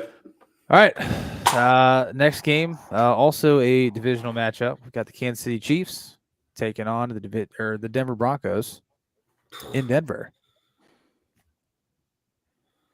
What a racket the AFC West is. I'm so pissed off about that. Yeah, I mean, it's just such a crock of shit. Elaborate. My point is I thought that this was going to be a lot more competitive division in the AFC, and it's not at all. I think all of us can agree that we had some sort of hope that the Broncos would come out a little bit stronger this year, and thinking that they would at least kind of tickle the ivories on being competitive. But they're not even sitting at the piano. They ain't even at the piano. They're not even tuned in. Mm-mm. Let alone tuned up. They're not making their way downtown walking fast, faces fast, and they're homebound. Not happening. It's insane. And I've watched the Chargers, and I understand why everyone thinks Brandon Staley should be fired. I get it. I get it. I watched, And I said this when we did our prediction. I thought Kellen Moore becoming the OC would be kind of like the breakthrough thing and it's not. It hasn't helped Justin Herbert at all. In fact, I think that he seems like he's not as aggressive as he once was. And they haven't gotten better in the red zone. And that was when that year, I don't know if the last year of Jason Garrett going into McCarthy, the Cowboys had a top 5 red zone offense. The first year Kellen Moore was the offensive coordinator calling plays. That was a top 5 red zone offense. The Chargers can't fucking score. They can't score unless they're 30 yards or out more. Well, did we tackle this last week? And Corey, you brought the stat where they were top 10 in red zone efficiency. I think they were top 5 total. Yeah, this season top 5 in red zone efficienty. But Corey red zone scoring and points or touchdowns. In touchdowns only currently. So last week the Chargers were top 5, top 3, something like that. This week they have dropped now to 6th. This is touchdowns, but after looking at that, I made the point that I think it's just in these clutch situations. Well, let's double back. Let's save this. We got the Chargers coming up here in a couple, so let's table this and we'll come back. I'm taking the Chiefs. This game sucks. Okay. This game absolutely sucks. The one comment I will make is that the Chiefs could never hang in the AFC North. Couldn't do it. They play in one of the most cupcake fucking divisions in football, and they couldn't do it. They got the Chargers hanging with them. I guarantee you the Broncos hang with the Chiefs this week. I guarantee it happens. Guarantee it happens. They hang with them. The Chiefs do some stupid shit, get cutesy with the play calling or something like that. But the Chiefs are still going to win this football game, make no question about it. But they could never play in the AFC North. Yeah, I agree. They're too fragile. McCole Hardman is back, according to Joe Stewart. I know he's back, but I love that. Yeah, that's it's a good comment there, Joe. Yeah, McColl's back. He left for what? Not even a whole year, and now he's back. So everybody in the chat's got the Chiefs. There's absolutely no reason for any of us to go the other way on this one. Broncos suck. Chiefs roll. Yeah, he got his punt and kick job beat out by a rookie. That won the Jets a game. But he did. Hey, yeah, I mean, he's still one of the fastest, he's people in fucking the NFL. insanely fast. He's so fast. He's just a prick. All right. Thank you for that. He is. That's proof. There's proof for that. He's a horrible teammate. What did he do? I don't know if you remember last year, he scored a touchdown and the only person that went up to him was Pat Mahomes. Oh yeah. And then I remember that. There was the shit that came out that he told everybody to stop playing music in the locker room. What a fun guy. What a douchebag. Because he wanted the aux. And was like, I want to play my music in the locker room. Oh, so he's a child. Okay. Yeah. And so I think it was Chris Jones. It was like, no, dude, you don't hold your weight in this locker room. Get out of here. Shut the fuck up. Yeah, it's my aux cord. I mean, I'm not going to argue with Chris Jones. I'm not. Yes, sir. That's just one man's opinion. Yeah. Chris Jones is a bad man. All right. Next game. This is also going to be a very, very interesting game to watch. Battle of the Birds. We got the Ravens headed out to Arizona. Take on the Cards. You know what's going to happen? Because Baltimore does this a lot. They waxed the Lions. I mean, shit all over them. Over in the second quarter.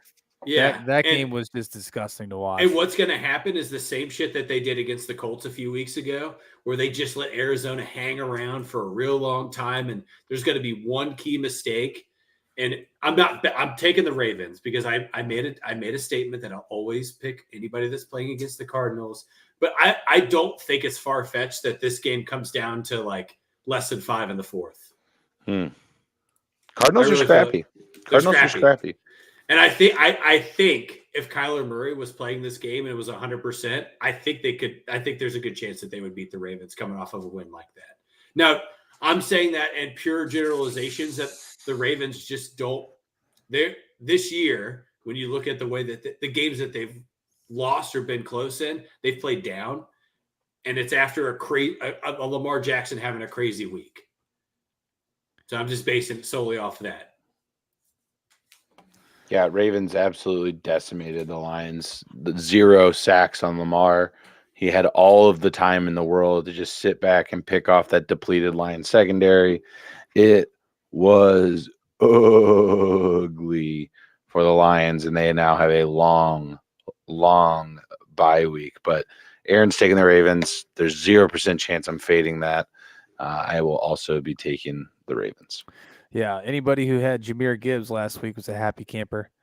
He got a lot of work finally. But yeah, I got the Ravens. That's pretty much it. Roquan Smith had an absolute field day last week, and I Insane. I think he does the exact same thing, and Josh Dobbs is just running for his life, which any smart man would.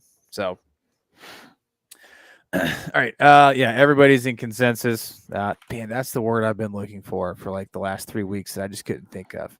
Okay, There you go. finally came to me. So, Ravens across the board. Rob, if you're still here, this is your game. The Chicago Bears, led by the D2 phenom, Tyson Bagent, taking on Justin Herbert and the Chargers. Aaron, who you got? Aaron took the Chargers over the Bears. Any comments or? I don't know where I'm going on this one yet. Reason being, the Bears have kind of demonstrated a couple of things on offense over the last few weeks, both in rushing and the passing attack. Obviously, we saw what DJ Moore did a couple of weeks ago with a phenomenal game there. And then Foreman with a great game last week as well. Yeah, 3 touchdowns. I picked him up and played him. I in picked one him league. up, and he sat on my bench. It's tight, dude. It's tight. And somebody picked him up and played him against me. Rob, son of a bitch. He beat my ass last week. So I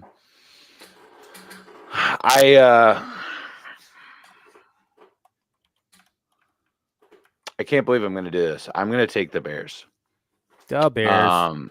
They've been playing better football than the Chargers have. This is an absolutely potential get-right game for the Chargers. Absolutely potential get-right game for the Chargers. This could also absolutely be the nail in Brandon Staley's coffin.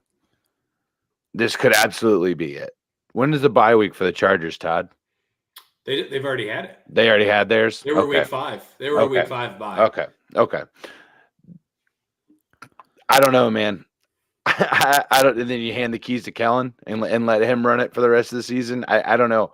I don't know how you do this, but the Chargers are inept in clutch situations, and at some point, when you've made all of these adjustments, you have to start calling into question Justin Herbert. It's only fair. It's only fair to start calling into question. I'm not saying he's bad. I'm not there yet. I'm not ready to do that. I am ready to start questioning his ability to make the throw when you need it. Mm-hmm. Because as we've indicated, it seems like when the Chargers need to score, they can't. But we've looked at the statistics. Overall, the Chargers are one of the top 10 red zone touchdown scoring teams in the league. Number 6. But in these clutch situations, and you saw it last week against Kansas City, they can't score. They can't score when they need to. And the same thing happened against Dallas too. Same thing happened against Dallas as well. And I just don't know what it is. And you can call Brandon Staley's play calling into question. At the end of the day, if you execute, every play works. Right? Every single play works. You can argue that running the ball on 3rd and 7 is not a good idea. And you would be correct in that, because the odds would say that your likelihood of converting that is low. Right? However, if you execute a running play on 3rd and 7 to perfection, you will convert that first down. Right? If everybody blocks their assignment, if the hole's there, if everyone executes the way that, so that's the point I'm trying to make, that yes, we can call Brandon Staley's play calling into question, but I believe that I think that duty has been passed over to Kellen Moore, if I'm not mistaken. Right. Well, it's because Staley's calling all the defensive snaps. Right. So at some point, we got to start looking at this. If it happens, I think you're looking at everyone, and a lot of fingers are going to start being pointed in every single direction. Obviously, the easiest thing to change here is firing the head coach. Does it happen this week? Maybe. But I'm going to go on a flyer, and I'm going to take the Bears. Todd. All right. So can you put Rob's comment up about the run defense thing? Because he brought this up earlier in the stream. Rob's comment saying best run defense in the past 3 weeks. Just right. So Raiders, Vikings, Commanders. That's the last 3 teams that the Bears have played. We talked about the Vikings having, and I'll give flowers. They gave up 29 yards on the ground to the Commanders when they beat them on that Thursday night game. They gave up 40. I looked it up. 29 to the Commanders, 46 to the Vikings, 37 to Raiders. The Raiders. Thank you. So there's certainly something to that, right? Obviously, you're giving up less than 50 yards a game here in terms of run defense. And the Chargers have not ran the ball well, Austin Eckler or not. So you kind of have leverage there. And I'm looking at team stats here, boys, and I want to give some yard statistics here. The Chargers are giving up 435 yards of offense a game. Holy fuck. 340 of that is in the air. God damn. This is a team that invested a ton of money into their defense. And oh, by the way, your head coach, you brought him in because of him being a defensive-minded head coach. The whole thing was the offense is going to take care of itself. Let's bring in a defensive-minded coach. Let's invest some money into the defense. You go and get Khalil Mack. So wait, they're averaging 430 yards a game against them? Yes. God, yes. That boy needs some milk. Chargers. There's only one worse team in football than them right now, and it's the Broncos. And most of that came from one game. Well, yeah, they had from the 70-point game. Yeah, most of that came from one game. This is over the course of the season for the Chargers because I went back and looked a little bit. Most teams have had their best throwing weeks against the Chargers in terms of total yards. DJ Moore, let him rip. Let him ride this week, guys. I think, okay, so here's, and this is where I'm getting to. I watched Tyson Badgett, however you say his name. Crash Bandicoot. Todd's taking the Bears. Arm wrestling predecessor. Mm-hmm. I watched him throw the ball on Sunday. And you know what he did? Nothing crazy. He didn't try to do anything. He didn't try to do anything extraordinary. He took what was available to him. I don't think you can ask much more than that from a young quarterback in their first game. Yeah, sure. To just take what's open and throw the ball to the open target. And when things get tight, scramble and run. That's all he did. If you go back and look at the highlights of him in that game against the Raiders, and now this is a bad Raiders defense, and they're playing another bad Chargers defense. He took what was given to him. And I think that for a rookie quarterback, that's about the easiest thing that you can do. It's just, hey, if somebody's open, I'm going to get him the ball. When DJ Moore was open, you know what he did? He threw DJ Moore the football. Yeah. That's pretty easy. And I think that this is kind of best case scenario for him. He's caught 2 of the bottom 5 defenses in his first 2 starts. And I think Corey's onto something here. I think the Bears beat the Chargers. I really do. I'm not picking them. I was Chargers all the way until this compelling argument. I'm taking the Bears. And I think if they lose, I think Brandon Staley's fired on Tuesday. I really do believe that. Because this is it. Ooh. This is it. Oh boy. We've already said it, fellas. We are almost halfway into the season. If they're 2-5, and they're don't forget, they are right up on the butt of the salary cap every year the last 3 years. They are capped out on how much money that they can spend. They just paid their quarterback. Yeah, they did. It's way easier to get rid of the coach than it is the quarterback. Facts. 2-5 for this roster is atrocious. Completely mismanaged. It's a completely mismanaged. I mean, it's historically it's a mismanaged organization, but a severely mismanaged roster. There's no way that this roster should be 2-5. Or Here's my 2-4. hot take. Here's my hot take. Brandon Staley is fired this season, and the next head coach for the Los Angeles Chargers able to get back into the division and take some revenge on his team and his mentor, Eric Bieniemy. That would be crazy. The next head coach of the Los Angeles Chargers. Interesting take. Rob saying that he's fucking loving this right now. We love you, Rob. Yeah, we don't usually pick the Bears a lot, but I'm taking what's in front of me, boys. That's how I see things. They've given us stuff on offense to like over the last 3 weeks. Deontay Foreman looked incredible. There's stuff to like. The man, coming cold.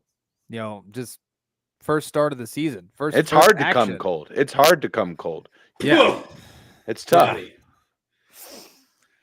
There's you ain't a talking double about coming entendre in there. Antarctica. I don't hear anybody talking about that. Or Jim Harbaugh to the Chargers. That man will never leave Michigan. I disagree.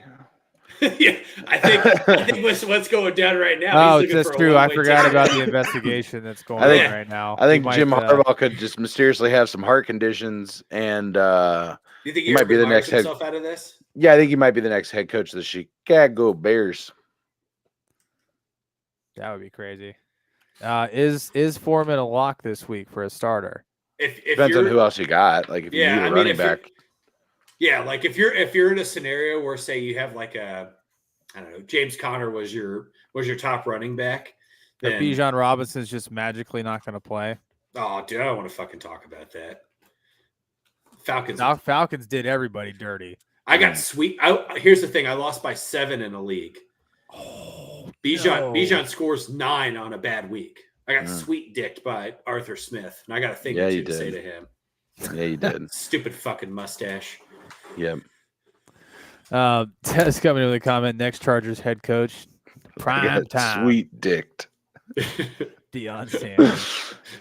Yeah, I mean, I don't think Foreman's a bad flex this week. I think whoever picked him up and played him last week, it was a lucky move. I mean, for me, I literally picked him up on Sunday, like maybe 5 minutes before game time, and switched my lineup. Oh yeah, just because I didn't like what I was seeing. So I picked him up right when Herbert went to IR. That's what I did too, because I had Khalil Herbert, so I just did the old handcuff. You switcheroo.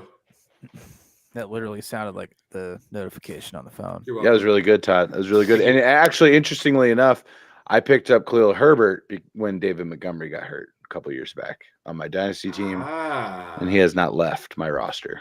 So, be interesting. Yeah. Been a viable option. All right, guys. Last game on the slate for week 8. See what I did there? You rhymed. I thought there was another cum joke in there that I missed. You won't have to wait long for it. See, that's it. That's what I wanted. There you go. All right. It's premature ejaculate. I get it. It affects one in every one of us. One in every one. It's really just a compliment. It's an epidemic. I mean, whenever you it's just kind of just uncontrollable. It's like a firm handshake. You get in the moment, you're like, whoa, this is great, and then it's over. Yeah. Okay. So the Monday night game is what? I'm telling you right now, it's going to be the game of the week.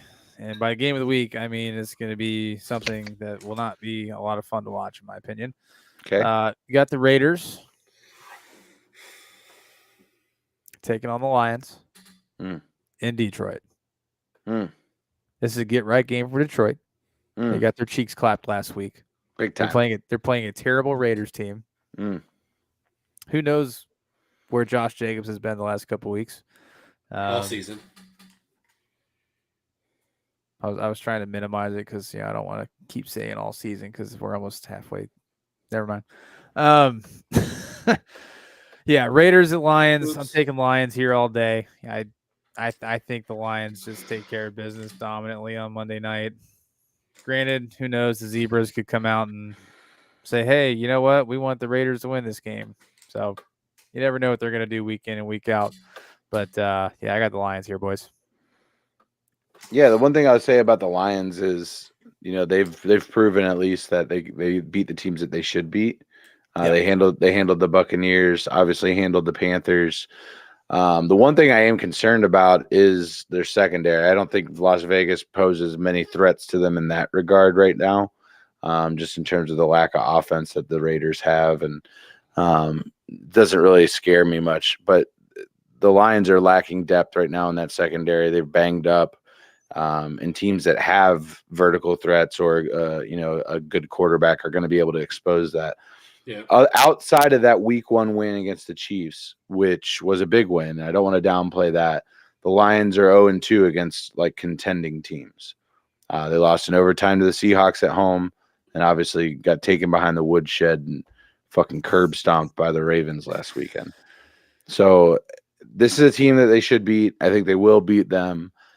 They have the advantage of playing in kind of a softer division right now. However, if the Vikings start turning things around, if the Bears, maybe found something on offense here, NFC North can get a little bit hairy if the Lions, don't take games like this and win them like they should. Like if they start slipping on stuff right here, the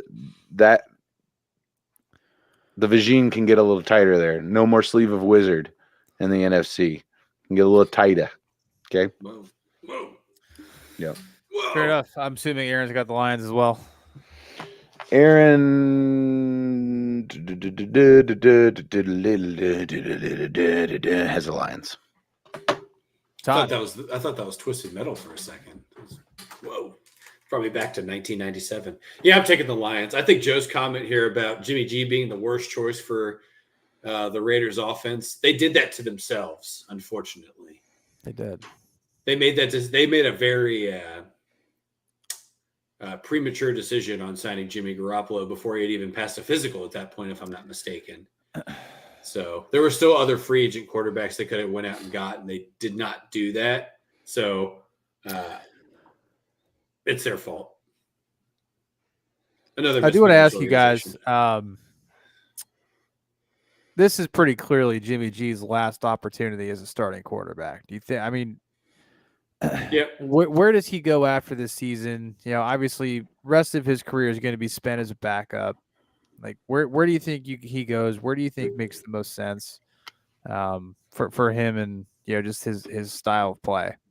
Buffalo. That's an interesting landing spot. I'd say Miami. Yeah, Miami. A contending team essentially. Yeah. Just adding some depth in the quarterback room. Cincinnati wouldn't be bad. Yeah, I mean, there's a lot. Quarterbacks in the CFL are gunslingers. They beat the shit out of Jimmy Garoppolo. The Rams could be a good spot for him. Stafford obviously at the tail end of his career. Jimmy G in the backup slot, then serves as a stopgap until the Rams get their next guy in at quarterback. That's a good point. That's a good point because they're in a position now where they're starting to get their draft picks back. They have this year. I don't think they have a first round pick again, and then starting next year they'll have one. So that's a good point. You get him for 1 year on the cheapest deal possible. I could also see that being the case for Baker Mayfield going back to LA, doing the same thing. I think he's kind of earning himself one more chance. But yeah, I think Jimmy G has officially played himself out of a starting spot, and I don't know. What do the Raiders do? Are they going to draft a quarterback?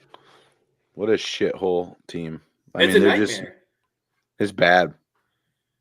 Because that team will never be anything until the Davis family lets loose and just gives the reins to somebody else. Yeah. I think you're right. They've made these the Raiders have consistently just been the team that we're just like, what the fuck? And to their credit, like Josh Jacobs was one of those draft picks. Like we were like, what the fuck are you doing? Yeah, because they drafted him late first, right? Middle first, if I'm not Middle mistaken. first, yeah. Yeah. And there's like, holy shit. And he's turned out to be a really good running back. That's not what I'm trying to say here, but they've consistently made a lot of those draft picks where we've said what the fuck, and it hasn't panned out, right? And I think that kind of is just a indicator as to how the rest of the organization is run. Mhm. Like, on what fucking planet has Josh McDaniels proven to anybody that he's a good head coach? It hasn't happened. So that experiment has already been tried, in my opinion. I'm not really in favor of, like, I don't like head coach hires that, you know, they didn't do well at other locations. Like I don't like that. I'd rather take a flyer on a guy that hasn't had an opportunity yet. 10 times out of 10. Yeah. Same with the Ron Rivera hire. I like Ron Rivera. Dumb hire. That's a dumb hire, in my opinion. If you're Washington, what do you think you're getting out of that?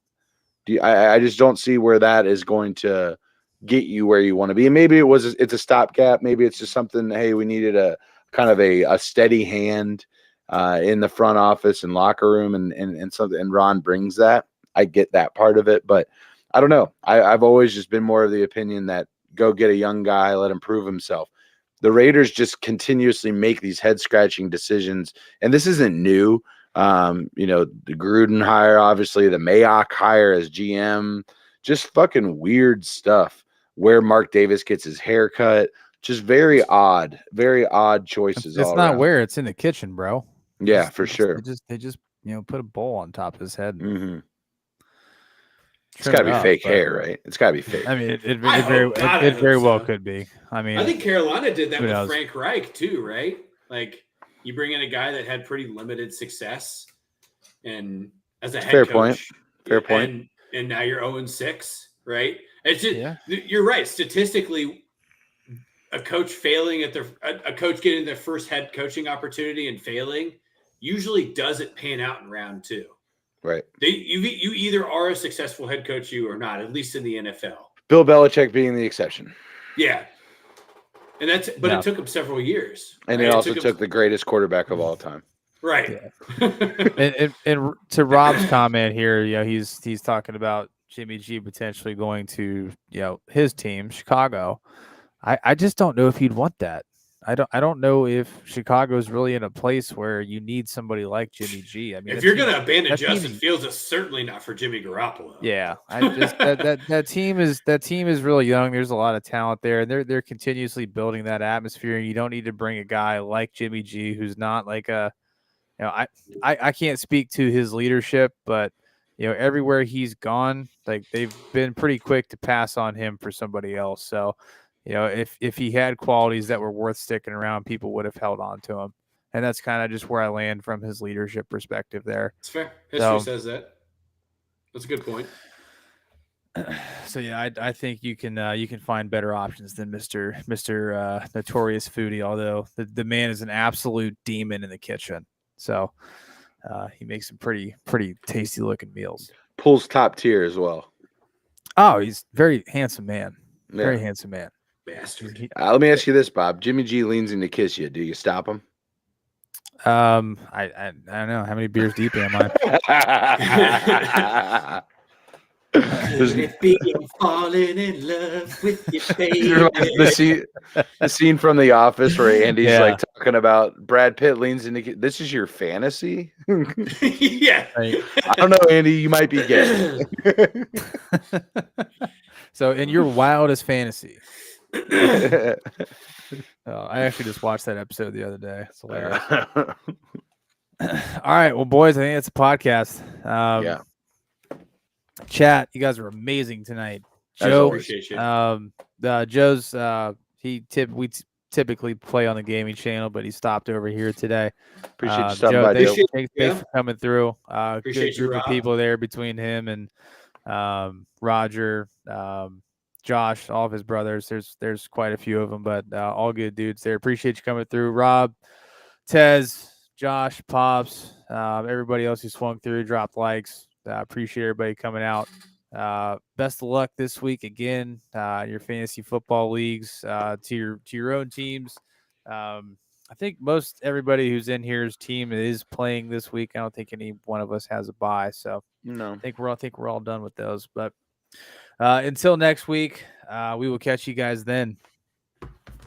Peace. Bye.